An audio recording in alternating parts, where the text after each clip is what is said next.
welcome to the 8th session of chapter number 1 relation and function. Last session ની અંદર આપણે સ્વાધ્યાય 1.2 માં 10 નંબર સુધીના ક્વેશ્ચન ની ચર્ચા કરેલી. સો આજે આગળ કન્ટિન્યુ કરીએ. Question number 11. ક્વેશ્ચન નંબર 11 ની અંદર એમસીક્યુ છે. એમાં ફર્સ્ટ એમસીક્યુ જે છે એ છે fx equals x raised to 4 અને ફંક્શન જે છે તે r થી r પર ડિફાઇન થાય છે. હવે તમારે એવું ચેક કરવું છે કે એક અને વ્યાપમાંથી શું હશે. તો હવે આમાં કોઈ પણ પ્રકારની મેથડ વગર ડાયરેક્ટ જ આપણને ખબર પડી જાય કે x raised to 4 જે છે x raised to 4 જે છે એનો ગ્રાફ કંઈક આવો જશે કમ્પલસરી, રાઈટ. તો કોઈ પણ એક પેરેલલ લાઈન બે પોઈન્ટમાં ઇન્ટરસેક્ટ કરશે. એનો મીનિંગ કે વિધેય એક નથી. અને વિસ્તાર તમે વિચારો તો વિસ્તાર બરાબર r પ્લસ યુનિયન 0 જશે, which is not equals to r. માટે વિસ્તાર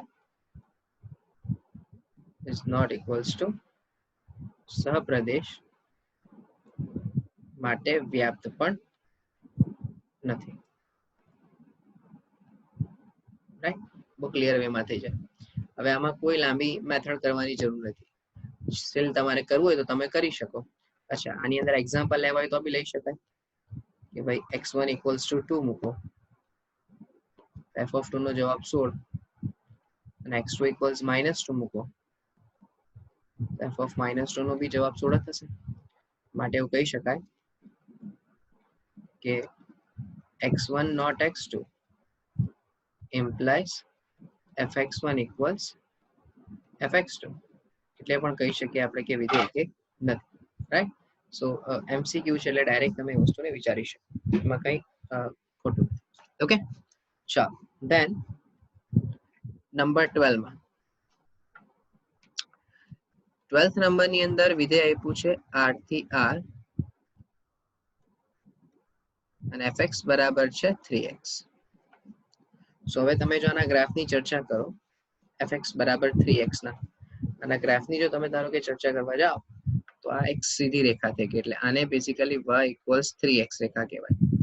હવે જો હું આનો ગ્રાફ વિચારું તો એક કોન્સ્ટન્ટ 0 માંથી પસાર થઈને એક વધતું વિધેય હશે. રાઈટ. તો ક્લિયર અહીંયા કહી શકાય કે કોઈ પણ સંકુચિત રેખા તમે x અક્ષને પેરેલલ વિચારો તો એ હંમેશા વિધેયને એક જ અક્ષ પર એક જ બિંદુ આગળ છેદશે. બીજું તમે એનું વિકલન પણ કરો તો આપણે હંમેશા ધન આવે એટલે વધતું વિધેય છે. તો આપણે એવું કહી શકીએ કે અહીં fx વધતું વિધેય હોય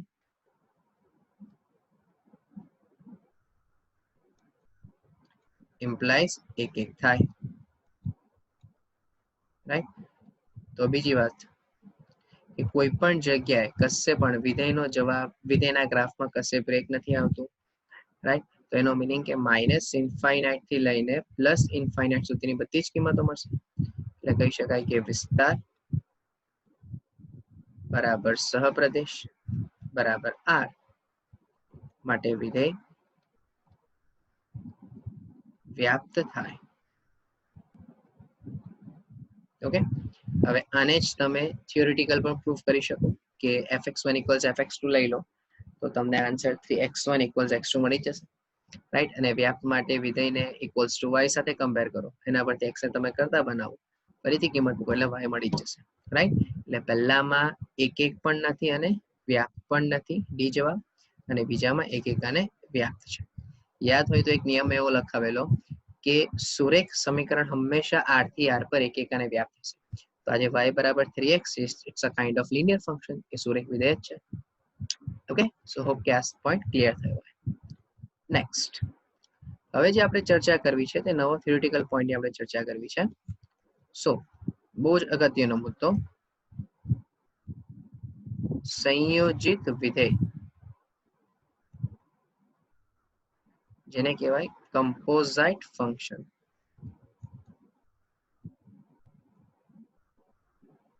અથવા એવું પણ કહી શકાય કે વિધેયોનું સંયોજન. ઓકે, સમજીએ સ્ટેટમેન્ટ શું હશે તે. કે વિધેય f from a થી b fx તથા g from c થી d gx માટે હેલો જો range of g is a subset of domain of f. Range of g is a subset of domain of f. અચ્છા એટલે આપણે એવું વિચારીએ કે રેન્જ ઓફ g એટલે g ની રેન્જ શું છે તો d કહેવાય. is a subset of domain of f એટલે કે a. જો range of g subset d of domain of f થાય તો અને તો જ f અને g નું સંયોજન f o g અસ્તિત્વ ધરાવે.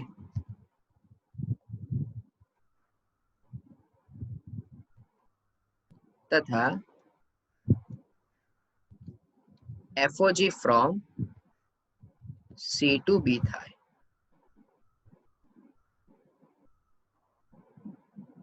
તો એ જ રીતે બીજું તમે સમજી શકશો કે જો range of f subset domain of g એટલે રેન્જ ઓફ f એટલે b subset domain of g એટલે c થાય તો અને તો જ g અને f નું સંયોજન એટલે કે GOF અસ્તિત્વ ધરાવે. તથા GOF from a થી d થાય.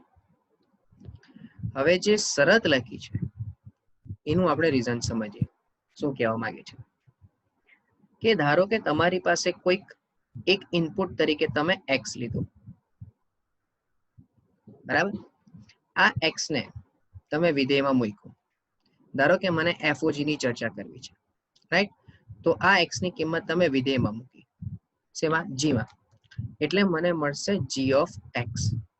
અને હવે આ જે g of x છે એ તમે ઇનપુટ તરીકે વિધેય f માં મૂકશો. જો સમજો પ્રાઇમરી ઇનપુટ જે હશે એટલે કે જ્યારે હું FOG ની વાત કરું છું તો મારી x ની કિંમત શેમાંથી બિલોંગ કરશે c માંથી બિલોંગ કરશે. એ x ની જે કિંમત તમે g માં મૂકશો રાઈટ. એટલે આને આવું પણ લખી શકાય કે FOG of x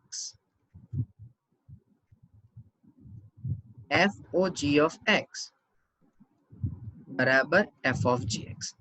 અને અહીંયા લખી શકાય GOF of x બરાબર g of fx. એટલે જો આપણે સૌથી પહેલા FOGX ની વાત કરવા જઈએ તો આ જે x છે એ સૌપ્રથમ શેમાંથી હશે તો એ g ના પ્રદેશમાંથી હશે. g ના પ્રદેશમાંથી તમે એ ઇનપુટને વિધેયમાં મૂકો એટલે તમને જે જવાબ મળે તે g of x થાય. હવે આ જે g of x છે આ જે g of x છે એ f માટે પ્રદેશ તરીકે બિહેવ કરશે બરાબર. એટલે તમે x ની કોઈ કિંમત g ના પ્રદેશમાંથી લીધી એ કિંમતને તમે વિધેયમાં મૂકો તો તમને જે જવાબ મળશે એ જવાબ g નો વિસ્તાર હશે અને એ જ જવાબ f નો પ્રદેશ બનશે. હવે જો g નો વિસ્તાર એ f નો પ્રદેશ કે એના જેટલો નહીં હોય રાઈટ તો તમે એ કિંમત વિધેય f માં મૂકી શકવાના નથી. એટલે માટે આપણી પહેલી બેઝિક શરત છે કે જો FOG શક્ય થતું હોય તો g નો જે વિસ્તાર આવશે એ f ના પ્રદેશનો ઉપગણ અથવા એના જેટલો પણ કહી શકાય. ઓકે. એનું રીઝન મેં તમને કીધું ફરીથી કે જો તમે કોઈ એક g ના પ્રદેશમાંથી કિંમત લીધી x એ કિંમતને તમે g માં મૂકો એના પરથી તમને gx મળશે. આ જે gx છે તે વિધેય g નો વિસ્તાર થયો અને એ જ f નો પ્રદેશ થશે.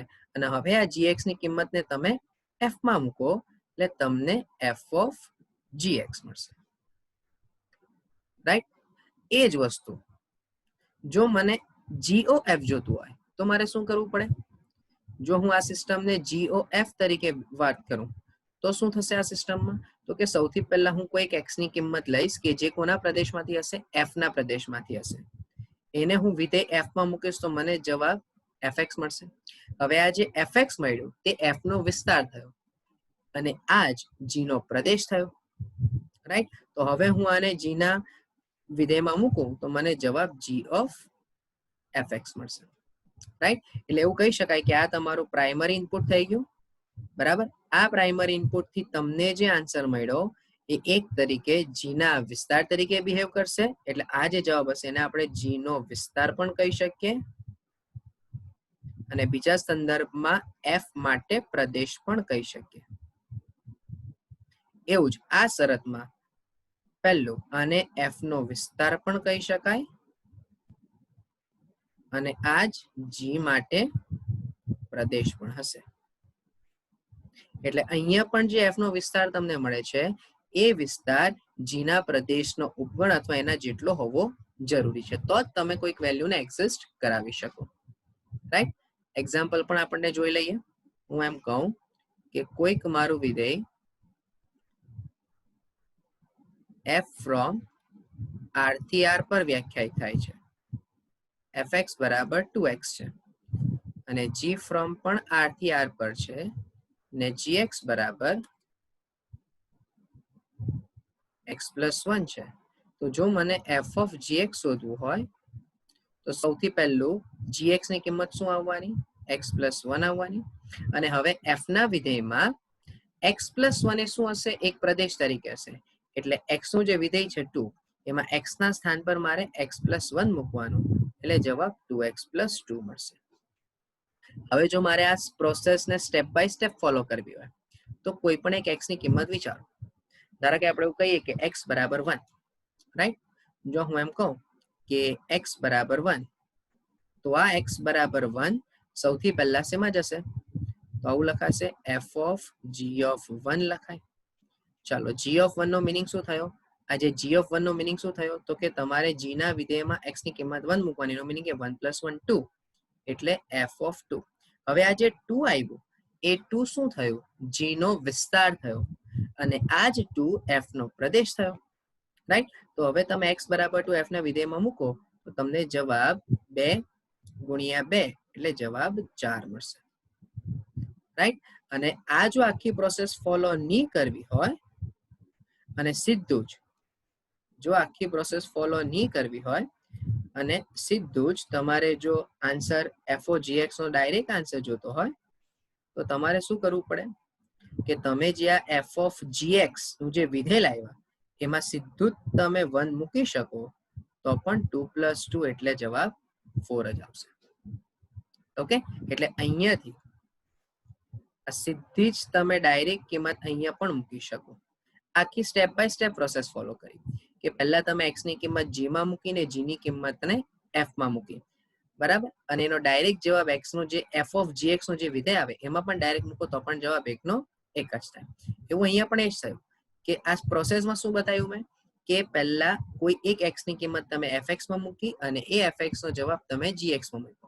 અધરવાઇઝ સીધું જ જે FOGOFX આવે છે એમાં તમે x ની કિંમત મૂકો તો પણ બંનેનો જવાબ સેમ જ આવે. સો આ એક્ઝામ્પલ પરથી તમને એવો ખ્યાલ આવવો જોઈએ કે આપણે શું ચર્ચા કરવા માંગીએ છીએ. ઓકે, ચાલો.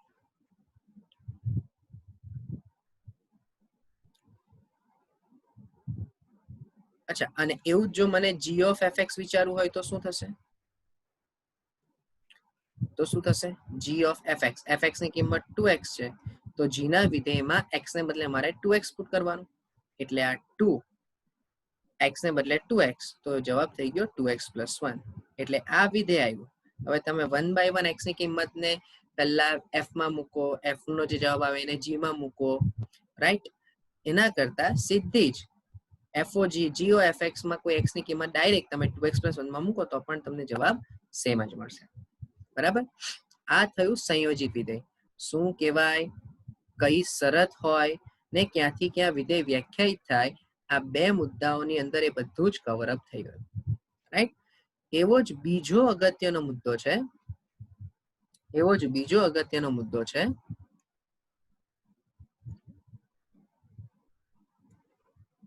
વ્યસ્ત વિધેય.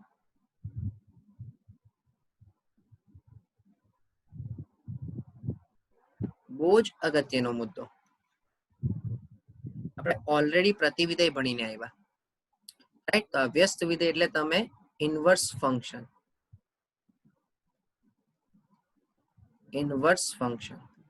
એટલે કે આપણને એવું ખબર છે કે આ પ્રતિવિધેય છે, પણ આપણે જે પ્રતિવિધેય ભણ્યા ચેપ્ટર નંબર 2 ની અંદર એ ત્રિકોણમિતીય પ્રતિવિધેય હતું. હવે આ જે વિધેય હું ચર્ચા કરું છું વ્યસ્ત પ્રતિવિધેય એ બધું જ ઓવરઓલ બધા જ પ્રકારના વિધેયો કવર કરી લે, નોટ ઓનલી ટ્રિકોનોમેટ્રી બટ દરેક પ્રકારના વિધેય. સો યાદ હોય તો પહેલી મોસ્ટ ઇમ્પોર્ટન્ટ કન્ડિશન કઈ કે કોઈ પણ વિધેયનું પ્રતિવિધેય શું છે, તો હું ગુજરાતી ભાષામાં બોલી જાઉં. આપણે ઓલરેડી ચેપ્ટર નંબર 2 પ્રતિવિધેયમાં આ પોઈન્ટ તમે ચર્ચા કરી જ લીધી છે, રાઈટ? સો પ્રતિવિધેય શું છે? તો પ્રતિવિધેય એ આપે એવા બિંદુઓના બિંદુગણનું સમીકરણ છે કે જે વિધેયના y બરાબર x રેખાને સાપેક્ષના બિંદુઓનું પ્રતિબિંબ દર્શાવે છે. પ્રતિવિધેય એ આપેલ વિધેયના પ્રત્યેક બિંદુઓના y બરાબર x રેખાને સાપેક્ષ પ્રતિબિંબના બિંદુઓનો ગણ છે. એટલે કે જો મારું વિધેય a થી b પર વ્યાખ્યાયિત થતું હોય તો એનું પ્રતિવિધેય એટલે કે વ્યસ્ત વિધેય શેના પર વ્યાખ્યાયિત થશે? b થી a પર વ્યાખ્યાયિત થશે. અને મેજર ઇમ્પોર્ટન્ટ કન્ડિશન શું હતી કે કોઈ પણ વિધેયના પ્રતિવિધેય એટલે કે વ્યસ્ત વિધેયના અસ્તિત્વ માટે એ વિધેય એકક અને વ્યાપ્ત હોવું જ જોઈએ. ઓકે, બટ અહીં વ્યસ્ત વિધેય માટે એક શબ્દ છે વ્યસ્ત સંપન્ન વિધેય. એટલે અહીંયા તમને કદાચ એવું પૂછાય કે આપેલ વિધેય વ્યસ્ત સંપન્ન વિધેય છે કે નહીં, તો એના માટેની આપણે એક વ્યાખ્યા નોટ ડાઉન કરી લઈએ. જોજો શું કહેવા માંગે છે તે. બહુ સિમ્પલ છે કે વિધેય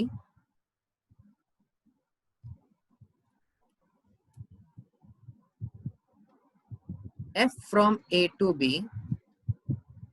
fx, અથવા તો શરૂઆત આપણે એવી કરીએ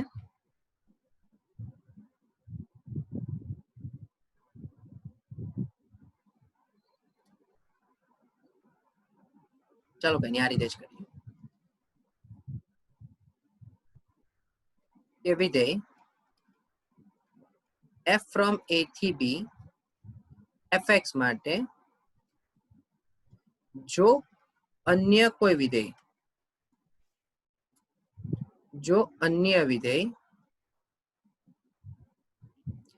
g from b to a gx અસ્તિત્વ ધરાવે કે જેથી f(gx) બરાબર ib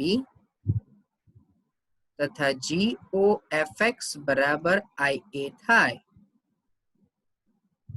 તો f એ વ્યસ્ત સંપન્ન વિધેય કહેવાય.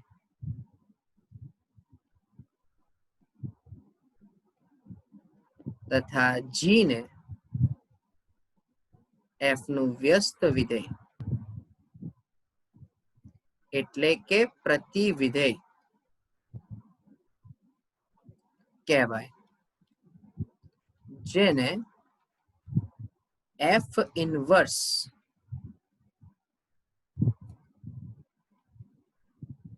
વડે દર્શાવી શકાય. એટલે નોર્મલી આવું બોલાય કે f ઇન્વર્સ x બરાબર gx. અહીં ib તથા ia એ તદેવ વિધેય દર્શાવે. આપણે 11મા ધોરણમાં તદેવ વિધેયની વ્યાખ્યા ભણી ગયા, રાઈટ? એટલે કે f of gx નો જવાબ x થવો જોઈએ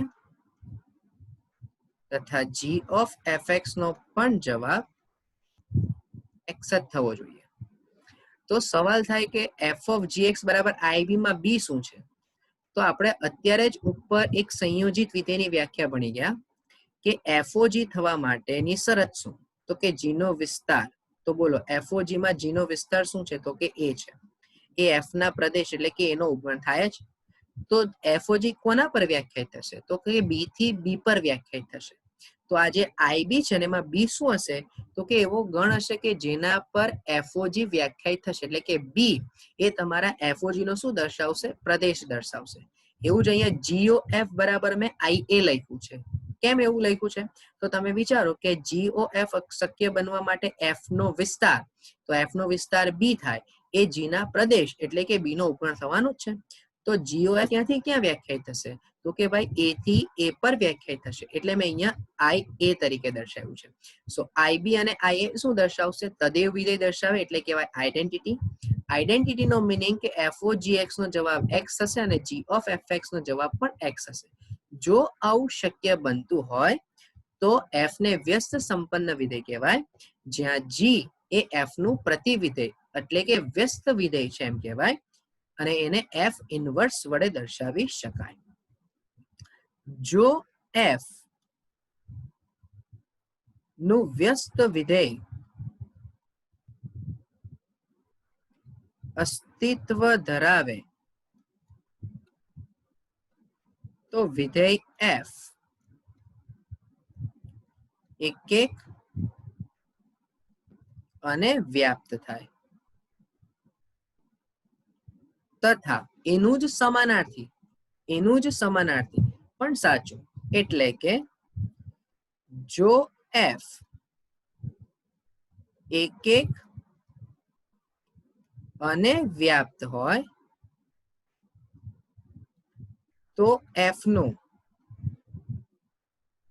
વ્યસ્ત વિધેય અસ્તિત્વ ધરાવે. રાઈટ? સો આ બે સ્ટેટમેન્ટ યાદ રાખવાના કે વ્યસ્ત વિધેય અસ્તિત્વ ધરાવે તે માટેની શરત શું? કે એક અને વ્યાપ્ત હોવું જોઈએ. વાઇસ વર્સા, કે જો ઇનવર્સ મળે છે તો પણ તમે એને એક અને વ્યાપ્ત કહી શકો છો. ક્લિયર થશે? હા, એક મુદ્દો આપણે લખી દઈએ કે વિધેય F નું વ્યસ્ત વિધેય અનન્ય હોય. એટલે કે કોઈ પણ વિધેયનો જો વ્યસ્ત વિધેય મળે છે, પ્રતિવિધેય મળે છે, તો એ કેવું હશે ભાઈ? અનન્ય હશે. ઓકે, સો હવે સવાલ એમ થાય કે વ્યસ્ત વિધેય શોધાય કેવી રીતે? તો બહુ સિમ્પલ લોજિક છે કે જો y બરાબર fx હોય તો x બરાબર f ઇનવર્સ y. બરાબર? y બરાબર fx હોય તો x બરાબર f ઇનવર્સ y. આ રીતે તમે પ્રતિવિધેય શોધી શકો. એટલે કે જો કોઈ તમારું વિધેય y બરાબર x ના સ્વરૂપમાં છે તો એના પરથી તમે x બરાબર y ના સ્વરૂપમાં જે વિધેય લાવશો એને તમે પ્રતિવિધેય કહેશો એનું. અને ત્યારબાદ તમારે શું કરવાનું? એનું કમ્પોઝિશન એટલે કે સંયોજન બંનેનું શોધી લેવાનું. f of gx અને g of fx નું કમ્પોઝિશન શોધી લેવાનું. કારણ કે આ જે f ઇનવર્સ y જે હશે એને તમે બેઝિકલી શું કહેશો? g of y કહી દેશો. રાઈટ? અને f ઇનવર્સ ઓફ y બરાબર g of y એટલે એકબીજાના શું થઈ ગયા? પ્રતિવિધેય થઈ ગયા. અને પછી તમારે એનું શું મેળવી લેવાનું? સંયોજન મેળવી લેવાનું. જેવું તમે સંયોજન મેળવશો અને જો બંનેનો જવાબ તદેવ વિધેય આવી જાય, ધેટ મીન્સ કે તમારું વિધેય શું હશે? વ્યસ્ત વિધેય મળી જશે તમને. રાઈટ? સો એક મેથડ થઈ ગઈ. બરાબર? મેથડ વધારે ડિટેલમાં આપણે જ્યારે ક્વેશ્ચન કરીશું ત્યારે સોલ્વ કરીશું. સો હવે આપણે ચેક કરીએ સ્વાધ્યાય. જોજો, સ્વાધ્યાય 1.3 એમાં પહેલો દાખલો છે. પહેલા દાખલાની અંદર છે એક વિધેય f બરાબર 134 થી 125 પર વ્યાખ્યાયિત છે. બીજું વિધેય g એ 125 થી 13 પર વ્યાખ્યાયિત છે. f ની તમને શરત આપી દીધી છે. f બરાબર છે 12 35 41 અને એવું છે g બરાબર છે 13 23 અને 51. તો તમારે GOF વ્યાખ્યાયિત કરવું છે. ચાલો ચેક કરી લઈએ. અહીં અચ્છા, મને જરાક એમ આપણે જણાવી દઈએ કે f નો પ્રદેશ શું છે? તો f નો પ્રદેશ છે 13f અને f નો વિસ્તાર શું છે? f નો વિસ્તાર છે 1 2 અને 5. અચ્છા, એ જ રીતે g નો પ્રદેશ આપણે વિચારીએ તો g નો પ્રદેશ છે 1 2 5 અને g નો વિસ્તાર છે 1 3. હવે જો મને GOF અસ્તિત્વ ધરાવતું હોવું હોય, GOF અસ્તિત્વ ધરાવે એવું ચેક કરવું હોય કે શોધવું હોય, તો પહેલા મારે એ ચેક કરવું પડે કે f નો વિસ્તાર, કે ભાઈ f નો વિસ્તાર, તો અહીં f નો વિસ્તાર એ જી ના પ્રદેશ જેટલો જ છે, બરાબર. એટલે કે range of F subset or equals to domain of G ની શરતનું પાલન થાય છે. એનો મીનિંગ કે જી ઓ એફ અસ્તિત્વ ધરાવશે. અને જો GOF અસ્તિત્વ ધરાવે તો GOF ક્યાંથી ક્યાં અસ્તિત્વ ધરાવશે? તો ભાઈ F ના પ્રદેશથી, એટલે કે 134 થી G નો વિસ્તાર 1 અને 3 પર તમારું વિધેય વ્યાખ્યાયિત થશે. ઓકે, હવે બહુ ધ્યાનથી સમજજો. તો સૌપ્રથમ શું કરવું પડે મને ભાઈ? સો પહેલું GOF ના પ્રદેશમાં આપણને એવું ખબર પડી કે 1, 3 અને 4 ત્રણ કિંમત આવી. તો પહેલું, જો હું x બરાબર 1 મૂકું તો GOF ઓફ 1 થશે. એનો મીનિંગ કે G ઓફ F ઓફ 1 થશે. હવે વિચારો કે F ઓફ 1 નો જવાબ કેટલો છે? F ઓફ 1 નો મીનિંગ શું થાય કે વિધેયમાં F ના વિધેયમાં તમે x બરાબર 1 મૂકવાથી વિસ્તાર શું મળ્યો, જવાબ શું મળ્યો? તો બોલો, F ના વિધેયમાં x બરાબર 1 મૂકવાથી જવાબ 2 મળે છે. સો એનો મીનિંગ કે અહીંયા f ઓફ 1 નો જવાબ 2 થશે. હવે આ જે 1 હતું એ પ્રાઇમરી ઇનપુટ કહેવાય. એની કિંમત તમે f માં મૂકી તો જવાબ તમને 2 મળ્યો. અત્યારે આ 2 એ f નો વિસ્તાર થશે અને g માટે પ્રદેશ થશે. તો g માં x બરાબર 2 મૂકવાથી જવાબ કોણ મળે છે? તો કે 3 મળે છે. એનો મીનિંગ કે અહીંયા તમને એક જવાબ 3 મળી ગયો. એટલે જ્યારે તમે x બરાબર 1 મૂક્યું તો GOF નો જવાબ શું આવ્યો? 3 આવ્યો. એટલે હું અહીંયા એમ લખી દઉં કે માટે GOF બરાબર, તો એમાં એક પેર મળી, x બરાબર 1 મૂકવાથી જવાબ 3. ચાલો બીજું, હવે તમે x બરાબર બીજો પ્રદેશમાં શું કયો ઘટક છે કે ભાઈ 3 છે, તો તમે x બરાબર 3 વિચારો. એટલે GOF ઓફ 3, એટલે અહીંયા થઈ જશે G ઓફ F ઓફ 3. હવે તમે એમ વિચારો કે f ના વિધેયમાં x બરાબર 3 મૂકવાથી કયો જવાબ મળે છે? તો કે 5 મળે છે. એનો મીનિંગ કે G ઓફ 5. હવે આ 5 જે હતું તે f નો પ્રદેશ વિસ્તાર થયો, સોરી, અને g નો પ્રદેશ થશે. તો g ના વિધેય પર તમારી નજર પડવી જોઈએ અને x બરાબર 5 મૂકવાથી જવાબ શું આપે છે? 1 આપે છે. એટલે એનો મીનિંગ કે અહીંયા મને જવાબ 1 મળશે.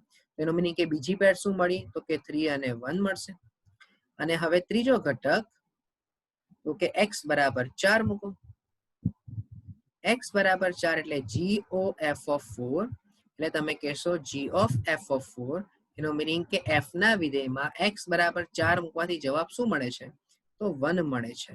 અને 1 મૂકવાથી જવાબ પાછો શું મળે છે? 3 મળે છે. રાઈટ? એટલે બીજી પેર મને કઈ મળી? 4 અને 3 મળી. સો આ જે છે એ મારું GOF મળી ગયું. પણ હવે આ જ વસ્તુને બદલે હું એમ પૂછું કે શું અહીં FOG અસ્તિત્વ ધરાવશે? FOG માટે શું કહેશો? તો વિચારો, FOG માટે G નો વિસ્તાર શું છે? તો કે G નો વિસ્તાર છે 1, 3 અને પ્રદેશ શું છે f નો? તો કે 1, 3, 4. તો અહીં FOG પણ અસ્તિત્વ ધરાવશે. કેમ? કારણ કે રેન્જ ઓફ G જે છે એ ડોમેન ઓફ f નો ઉપગણ થવાનો જ છે. 1, 3 is a subset of 1, 3, 4. એનો મીનિંગ કે FOG પણ અસ્તિત્વ ધરાવશે. રાઈટ? FOG અસ્તિત્વ ધરાવે. પણ આમાં હવે શોધવાનું નથી કીધું તો આપણે શોધતા નથી, બટ તમને જાતે ખ્યાલ આવી જાય કે જો FOG અસ્તિત્વ ધરાવશે તો ક્યાંથી ક્યાં આવશે? તો કે 135 થી, સોરી, 125 થી 125 પર આવશે. ઓકે, સો હોપ કે આ પોઈન્ટમાં તમને ક્લિયર થયું હોય. રાઈટ?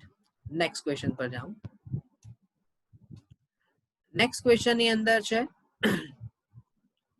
તમને કીધું છે કે ધારો કે બે વિધેય તમને આપ્યા છે, f, g અને h એ r થી r પર છે. તો સાબિત કરો કે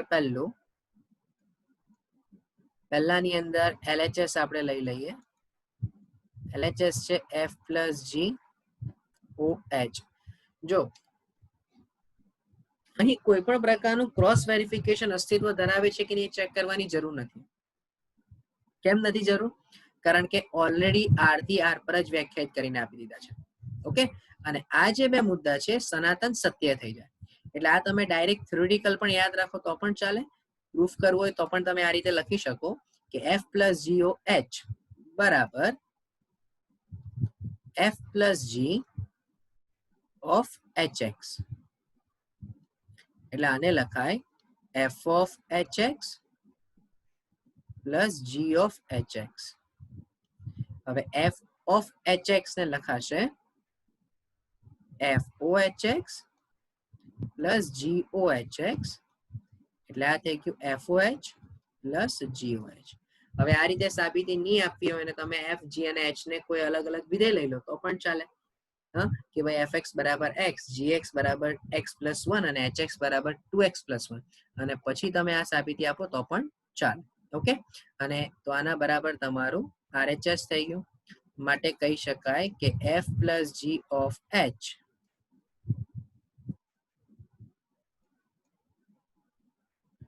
OH બરાબર FOH પ્લસ GOH. એવું જ બીજું એમાં LHS માં છે તમારી પાસે f ડોટ g OH. તો પહેલા તો આ f dot g of hx લખાય, એટલે આને કહેશું આપણે f of hx dot g of hx, એટલે આ થઈ ગયું FOHX ડોટ GOHX, એટલે તમને મળી ગયું FOH dot GOH equals to RHS. માટે કહી શકાય કે f dot g OH equals to FOH dot GOH. આ બેઝિકલી ડાયરેક્ટ રૂલ થઈ ગયો, રાઈટ. આનું પ્રૂફ આ રીતે આપી શકાય, અથવા પાછું જે મેં કીધું તેમ કોઈક એક્ઝામ્પલ લઈને બી તમે કરી શકો વિધેય. Okay, next question. Next question ની અંદર છે GOF અને FOG શોધવાનું છે. હવે અહીંયા જો કોઈ પણ વિધેય કે સપ્રદેશ કે પ્રદેશ કે વિસ્તારની શરત તમને આપી નથી, એટલે આપણે ઉધારી લઈએ કે ભાઈ FOG અને GF શક્ય બને જ છે, રાઈટ. સો પહેલા માટે આપણે ચેક કરીએ. પહેલામાં fx બરાબર મોડ x અને gx બરાબર મોડ 5x માઇનસ 2 છે. તો જો હું GOFX ચેક કરવા માંગતો હોઉં તો g of fx, okay, fx શું છે આપણી પાસે માનાંકમાં x છે, અને હવે આ માનાંકમાં x ને તમારે માનાંકમાં 5 અને x ને બદલે માનાંકમાં 5x માઇનસ 2 અને હોલ મોડ્યુલસ તો છે જ, રાઈટ. જો જોઈ લો, બહુ સિમ્પલ વે થી કર્યું છે ભાઈ, કઈ જ અંદર ડિફિકલ્ટ નથી. પહેલા તો g of fx નો meaning g of f of x થાય. f of x એટલે વિધેય છે માનાંકમાં x, એટલે g of માનાંકમાં x નો મીનિંગ શું થયો કે તમારે g ના વિધેયમાં x ને બદલે માઇનસ x મૂકી દેવાનું, રાઈટ. એવું જ તમે હવે FOG of x વિચારો, એટલે આ થશે f of gx. ચાલો, gx નો મીનિંગ છે કે માનાંકમાં 5x માઇનસ 2. તો હવે f ના વિધેયમાં, હવે f નું વિધેય શું છે માનાંક x, તો માનાંકની અંદર માનાંક 5x માઇનસ 2, માનાંકનું માનાંક એટલે એક જ વખત તમે માનાંક લખો તો ચાલે. ઓકે, સો અહીં એવું બી કહી શકાય કે અહીં f of gx બરાબર gx મેળવ્યું.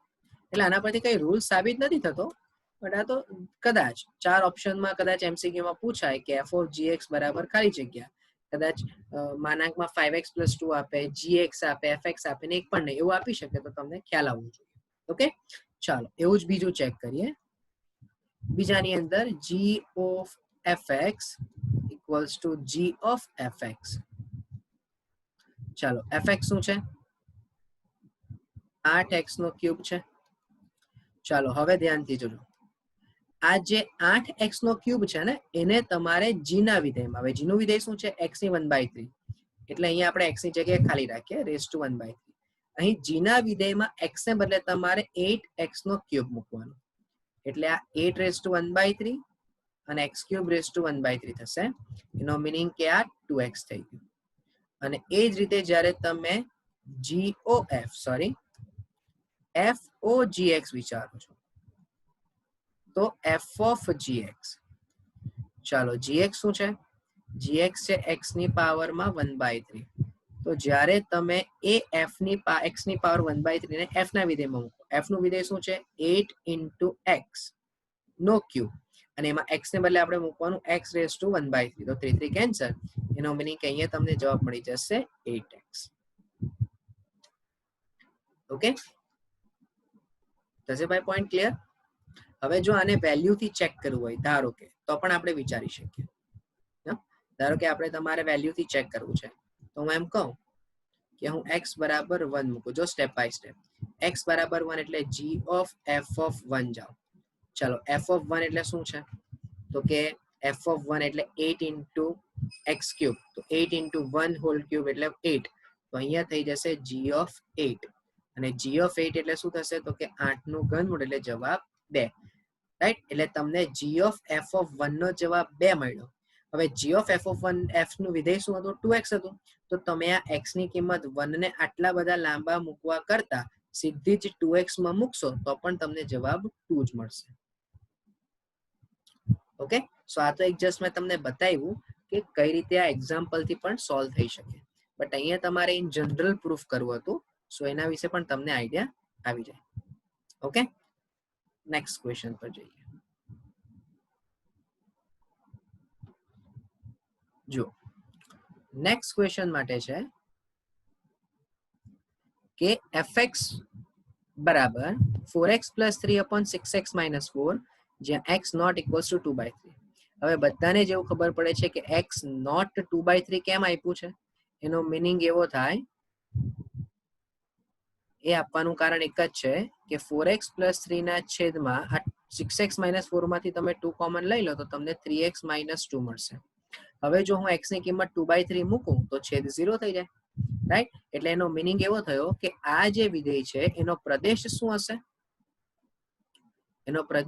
હશે તો કે એનો પ્રદેશ હશે x belongs to r minus 2/3 okay તમારે એવું સાબિત કરવું છે કે f of fx નો જવાબ x છે ક્લિયર તો ચાલો ચેક કરીએ બોલો fx છે આપણી પાસે 4x plus 3 upon 6x minus 4 ચાલો f of x મારે ચેક કરવું છે તો આને લખાય f of fx ચાલો fx ની કિંમત છે 4x plus 3 by 6x minus 4 okay so હવે બહુ ધ્યાનથી સમજજો f ની અંદર f ના વિધેયમાં જ્યાં પણ x દેખાય ત્યાં તમારે આ આખી વેલ્યુ એટલે કે 4x plus 3 by 6x minus 4 મૂકવું પડશે ચાલો હવે 4fx છે આપણી પાસે 4 ઇન્ટુ બ્રેકેટ આ બ્રેકેટમાં આપણે આ કિંમત મૂકીશું પ્લસ 3 છેદમાં 6 ઇન્ટુ બ્રેકેટ અને માઇનસ 4 હવે આ જે મેં બ્રેકેટ મૂક્યા છે એ બ્રેકેટ કોના બદલે મૂક્યા છે આ x ને બદલે મૂક્યા છે અને x ને બદલે આપણે હવે શું મૂકવું પડશે તો ભાઈ 4x plus 3 upon 6x minus 4 અને 4x plus 3 upon 6x minus 4 ચાલો તો હવે આપણે સાદુરૂપ આપી લઈએ જો હું સાદુરૂપ આપું તો 4 into 4x plus 3 plus 3 into 6x minus 4 આ લસા લીધો એવું જ છેદમાં 6 into 4x plus 3 minus 4 into 6x minus 4 ચાલો લસા લેશું એટલે ઉપર નીચેથી છેદમાંથી 6x minus 4 કેન્સલ થઈ જશે માટે f of fx બરાબર 16x plus 12 plus 18x minus 12 છેદમાં 24x plus 18 minus 24x plus 16 so એનો મીનિંગ કે ઉપર 12 cancel 34x by 24x cancel 34 એનો મીનિંગ કે f of fx equals to x થયું અને જો f of fx equals to x થાય એનો મીનિંગ કે fx બરાબર શું કહેવાશે f inverse of x કહેવાશે માટે તમને જે બીજો સવાલ પૂછ્યો છે કે f નું પ્રતિવિધેય શું થશે તો ભાઈ f પોતે જ એનું પ્રતિવિધેય થશે માટે f નું પ્રતિવિધેય f પોતે જ થાય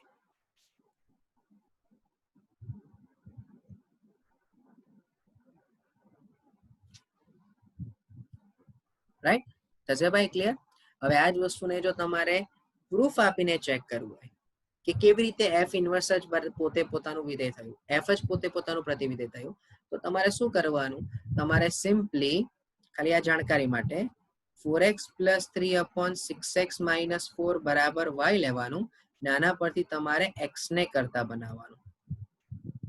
એટલે y ના સ્વરૂપમાં જે વિધેય આવશે ને તે પણ આવું જ આવશે કે 4y plus 3/6y minus 4. Okay, normally છે ને આની અંદર વિસ્તાર માટેની પણ શરત હોવી જોઈએ. યાદ હોય આપણને તો આપણે લાસ્ટ સેશનમાં એક દાખલો ગણેલો હતો નંબર 9 કે 10 નંબરનો, કે જેમાં એક સમમેય વિધેય માટે મેં રૂલ લખાવેલું કે કોઈ પણ એક સમમેય વિધેય ax + b / cx + d એ r minus minus d / c થી r માઇનસ a / c પર જ વ્યાખ્યાયિત થાય. રાઈટ? એટલે અહીં તમારે જો એને પ્રતિવિધેયને ખરેખર સાચું સાબિત કરવું હોય કે પ્રતિવિધેય મળે છે કે નહીં, રાઈટ, અહીંયા એવું કીધું છે કે પ્રતિવિધેય શું છે. જો એવું પૂછે કે પ્રતિવિધેય અસ્તિત્વ ધરાવશે તો આની અંદર તમારી પાસે એકક અને વ્યાપ્તની શરતની નું પાલન કરતું હોવું જોઈએ. ઓકે, પણ એ આગળ આપણે ચેક કરીશું જેમ જેમ દાખલા વધતા જશે તેમ તેમ. ઓકે, સો અત્યારે આટલા આજના સેશનમાં આપણે અહીંયાથી આજે સ્ટોપ કરીએ. રાઈટ, કંઈ પણ ડાઉટ હોય સો કોન્ટેક્ટ છે જ તમારી પાસે, સ્ક્રીન પર તમારી પાસે જોઈ શકો છો કોન્ટેક્ટ નંબર. બાકી તમે કોમેન્ટ બોક્સમાં પણ લખી શકો છો. ઓકે, બહુ ઇમ્પોર્ટન્ટ પોઈન્ટ છે ભાઈ. નેક્સ્ટ સેશનમાં આને જ આપણે આગળ કન્ટિન્યુ કરીશું. Thank you.